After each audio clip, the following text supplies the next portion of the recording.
10월 5일 목요일 오늘을 여는 말씀 함께 나누겠습니다. 사도신경으로 신앙 고백 드리겠습니다. 나는 전능하신 아버지 하나님 천지의 창조주를 믿습니다. 나는 그의 유일하신 아들 우리 주 예수 그리스도를 믿습니다. 그는 성령으로 잉태되어 동정녀 마리아에게서 나시고 본디오 빌라도에게 고난을 받아 십자가에 못 박혀 죽으시고 장사된 지 사흘 만에 죽은 자 가운데서 다시 살아나셨으며 하늘에 오르시어 전능하신 아버지 하나님 우편에 앉아 계시다가 거기로부터 살아있는 자와 죽은 자를 심판하러 오십니다. 나는 성령을 믿으며 거룩한 공교회와 성도의 교제와 죄를 용서받는 것과 몸의 부활과 영생을 믿습니다. 아멘. 오늘 하나님께서 우리 가운데 주신 말씀은 사도행전 4장 1절부터 12절까지 말씀입니다. 사도행전 4장 1절부터 12절까지 말씀입니다. 우리 다 찾으셨으면 우리 한 목소리로 우리 함께 읽도록 하겠습니다. 사도들이 백성에게 말할 때에 제사장들과 송전 맡은 자와 사두개인들이 이르러 예수 안에 죽은 자의 부활이 있다고 백성을 가르치고 전함을 싫어하여 그들을 잡음에 날이 이미 저물었으므로 이튿날까지 가두었으나 말씀을 들은 사람 중에 믿는 자가 많으니 남자의 수가 약 5천이나 되었더라.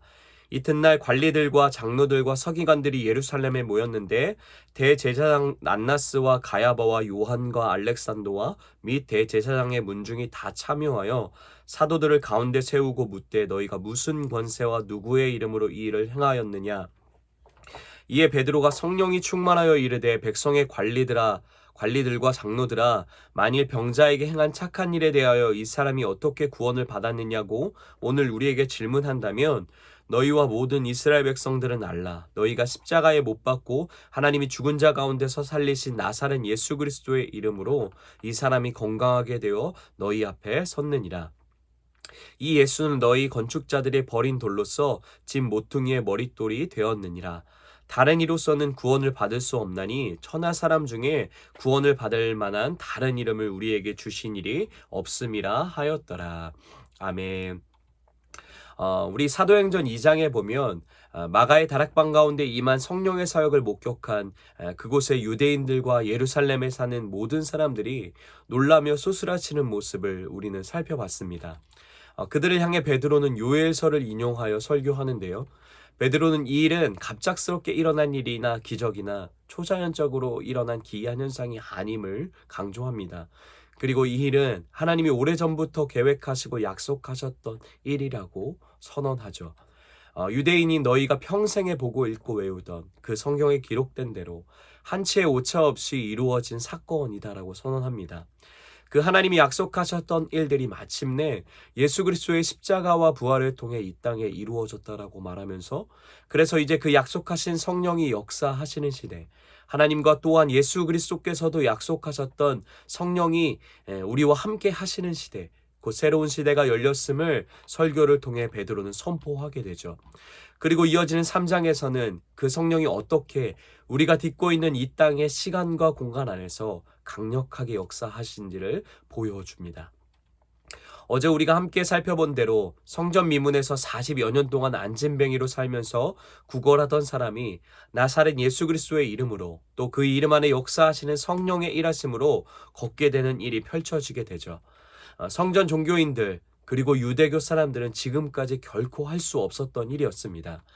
특별히 이 기적은 유대인들이 십자가에 처참하게 죽인 예수님이 부활하셨다라고 살아나셨다라고 그분이 메시아라고 주장하는 제자들에 의해 일어났기 때문에 이 광경을 본 많은 유대인들은 적잖은 충격을 느끼며 이 도대체 어떻게 상황이지 하는 황당함을 맞닥뜨리게 되었을 겁니다.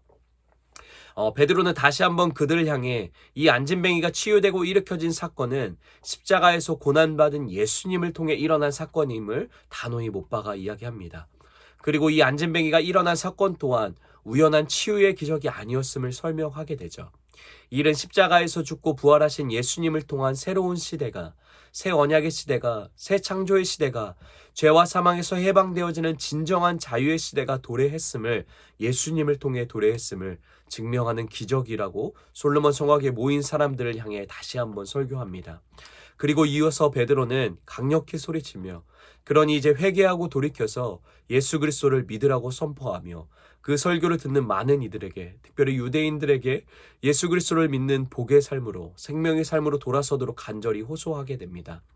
이처럼 복음의 역사가, 성령이 함께 하시는 역사가 정말 멋지게 펼쳐져 가는데요. 강력한 능력과 권세로 일하시며 복음이 성령과 함께하는 하나님의 함께하는 하나님의 사람들을 통해 펼쳐져 가게 되는 모습을 우리는 말씀을 통해 만나게 됩니다. 그럴 때면 우리는 짜릿한 기쁨을 느끼게 되죠.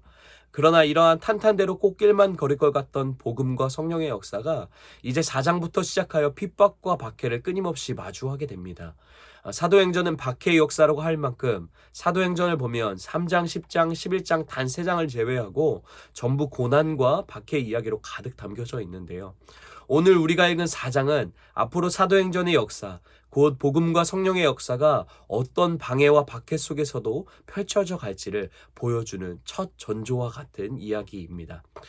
그러나 이러한 강력한 방해와 박해 속에서도 복음의 생명의 능력은 거침없이 단 한순간도 갇히지 않고 일하심을 멈추지 않습니다. 복음을 거부하는 반대와 고난을 끊임없이 맞닥뜨리고 그리고 그 복음이 펼쳐져 감을 막으려고 하는 수많은 사람들의 방해를 만나게 되지만 복음은 끊임없이 전진합니다. 오늘 4장의 말씀을 통해 이런 어떤 방해와 박해 속에서도 또한 어떤 황망하고 꽉 막혀버린 환경 속에서도 우리 가운데 일하심을 멈추지 않는 복음의 역사, 성령의 일하심, 그 하나님의 신실한 함께하심의 능력을 말씀을 통해 경험해 볼 수 있게 되길 소망합니다. 온 동네를 떠들썩하게 했던 베드로와 제자들의 설교 소식이 전해져서 곧장 당시의 종교 기득권층이었던 성정 당국자들의 귀까지 들어가게 됩니다. 4장 1절에서 보면 제사장들과 성전 맡은 자들 그리고 사두개인들 귀에 그 소식이 들렸는데 이 제자들이 전한 메시지가 굉장히 이들의 심기를 건드렸습니다. 그런데 그것은 단순히 그들의 귀에 얹지 않는 정도가 아니라 좀 기분 나쁜데 이런 메시지 정말 싫은데 이 정도가 아니라 격분하게 하는 굉장히 화가 치밀어 오르게 하는 거슬림으로 그들에게 다가오게 되죠. 그래서 그들은 예수님에게 그리하였던 것처럼 어떻게 하면 재판을 열어서 이런 메시지를 전하는 눈에 가시 같은 예수쟁이들을 어떻게 꼬리를 잡아 재판에 넘겨 죽일 수 있을까 고민하게 됩니다. 그런데 재판을 열기에는 이미 날이 너무 어둑해진 겁니다. 유대인들은 밤에 재판을 할 수 없는 법이 있었기 때문에 그들은 재판을 할 수 없어서 다음날 날이 밝기까지 그 재판을 보류하게 되죠. 그래서 그들은 당장 집행할 수 없는 재판을 뒤로 하고 베드로와 요한을 잡아서 날이 밝기까지 옥에 가두게 됩니다. 그런데 당시 종교 기득권층들이 제자들을 옥에 가두고 나아가 그들을 죽이고 싶어 할 만큼 근본적으로 그들을 심히 격분케 하고 화가 치밀어 오르게 하는 제자들이 외쳐대는 메시지가 있었는데요. 그것이 2절에 나타나 있습니다. 우리 다시 한번 읽어보도록 하겠습니다. 예수 안에 죽은 자의 부활이 있다고 백성을 가르치고 전함을 싫어하여. 아멘. 부활이 있다라고 가르치는 제자들의 메시지가 굉장히 그들을 격분하게 한 겁니다. 당시 사두개인들은 부활을 믿지 않았습니다. 그래서 현세에서 누리는 삶이 너무 중요했고 그래서 유대인이었음에도 불구하고 로마 당국과 친일파처럼 딱 달라붙어서 더 많은 것을 가지려고 더 자기 배만 불리는 삶을 살아감을 택했던 사람들입니다. 어떻게 이 땅에서 더 잘 먹고 잘 살지, 더 멸시천대받지 않고 즐기며 기름진 삶은 윤택한 삶을 살아갈 수 있을지 그것에 혈안이 되어 있던 무리였습니다. 그러니 이 땅의 삶은 영원하지 않고 부활의 소망이 있고 예수 그리스도만이 유일한 영원함이고 우리에게는 영원한 하나님의 나라가 더 중요하다라고 소리치는 제자들의 말이 아니 복음이 얼마나 듣기 싫고 죽기까지 거부하고 싶은 말이었겠습니까? 그런데 우리가 기억해야 하는 건 사두개인들, 그들은 세상 사람들이 아니었습니다. 그들은 누구보다 하나님을 믿는다라고 하고 항상 말씀을 읽고 쓰고 외우고 하루에도 몇 번씩 하나님 앞에 예배를 드리는 일명 신앙인들이었습니다. 그런데 하나님을 믿으면서 포기할 수 없는 스스로 만들어오는 내 안의 우상들과 하나님의 복음이 충돌하게 되고 그들은 심히 격분하며 그 복음을 거부하려고 하는 것이죠. 또한 그 가운데는 부활을 믿는 바리새인들도 함께 있었습니다. 그런데 왜 그들이 그토록 기다리던 동일한 부활의 메시지를 전하는 제자들의 외침에 이토록 싫어하며 격분하고 있는 것일까요? 그 이유는 예수님 안에 그 부활이 있다라고 제자들이 하고 있기 때문입니다. 예수님을 통해 임하는 부활이라고 제자들이 외쳐대고 있기 때문인 것이죠. 바리새인들이 그리던 부활의 모습이 있었습니다. 내가 원하는 방식, 내가 꿈꾸는 방식으로 부활이 이루어져야 함을 그들은 원했습니다. 그런데 예수님이 가셨던 그 길을 따라 임하는 부활, 십자가를 지나서 오는 부활은 거부하고 싶었던 거죠. 사랑하는 에바다 공동체 여러분, 이 부활을 거부하며 사실은 복음을 거부하는 사두개인과 바리새인들의 모습을 보며 우리를 말씀 앞에 정직하게 비춰보길 소망합니다.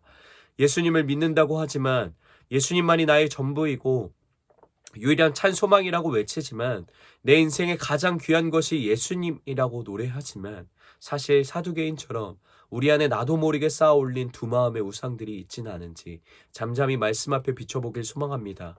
세상도 하나님도 겸하여 섬기고 싶은 마음이, 그리고 어쩌면 이미 그렇게 선택하며 살아가고 있는 우리의 삶의 영역이 있지는 않은지 비춰보길 소망합니다.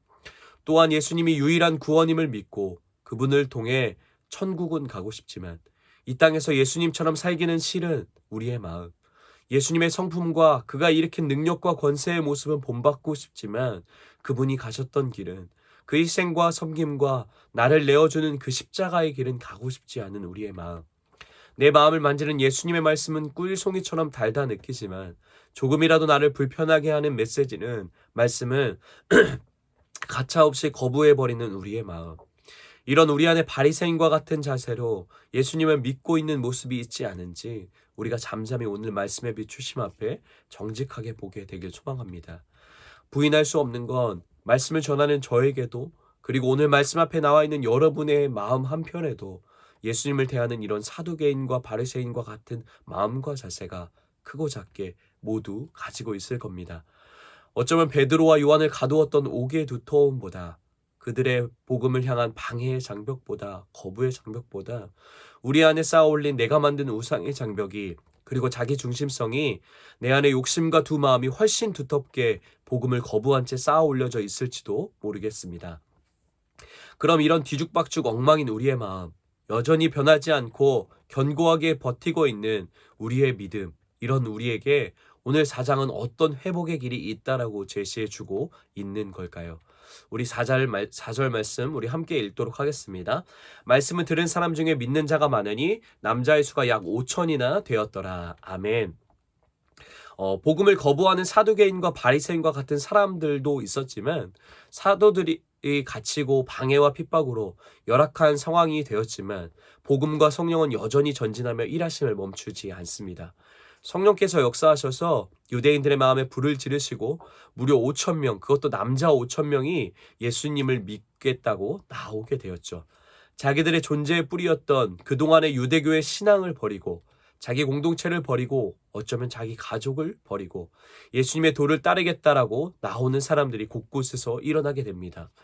그러나 이건 단순한 감정에 휩싸인 일시적인 고백이 아니었습니다. 그들 눈앞에는 예수님을 따르고 옥에 갇힌 베드로와 요한의 결과를 뻔히 보고 있었기 때문입니다.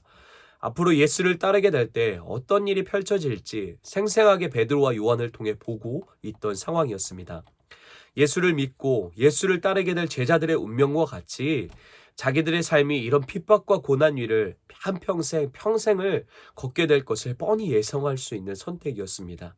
그런데 그들은 기꺼이 그 길, 예수님과 같은 그 길, 십자가의 길을 가겠다라는 단호한 고백을 선택하게 된 것이죠. 사도행전 저자는 그들의 이런 고백과 선택, 그리고 돌이킴의 힘과 근원이 말씀을 들은 사람 중에 라고 표현하며 복음을 들은 결과라고 선언합니다.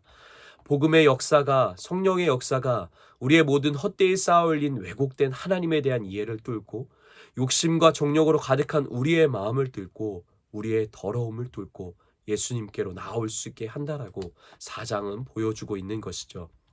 여전히 우리 안에 사두개인과 바리새인과 같은 마음이 있지만 그것이 부인할 수 없는 사실이지만 그 가운데도 소망은 하나님이 우리를 향해 말씀을 통해 손내밈을 멈추지 않으신다라는 사실입니다. 거절하지 않으시고 허락하신 하나님의 말씀의 비춤이 우리에게도 4절의 회복과 돌이킴의 은혜를 오늘도 허락해 주실 줄 믿습니다. 그러니 포기하지 않고 열심으로 끊임없이 하나님의 말씀 앞에 우리의 더러운 심령의 옷들이 순백의 색깔이 될 때까지 하나님의 말씀에 비답해 오래도록 널어둘 수 있는 우리 에바다 교회 되길 소망합니다. 우리 말씀을 마무리하겠습니다. 우리 모두는 모두 영적인 안진뱅이였습니다. 음과 금만 욕망하고 쫓아가며 살아가는 스스로 어떤 누구도 구원할 구원의 길로 갈 수 없는 영적 불구자들이었습니다. 그런 욕심으로 잉태된 죄 그리고 사망에 일평생 종노릇하며 평생을 허기짐과 굶주림에 구걸하며 살아가야 했던 영적인 안진뱅이, 구원의 길을 우리 스스로 나아갈 수 없었던 영적인 안진뱅이가 바로 우리였습니다.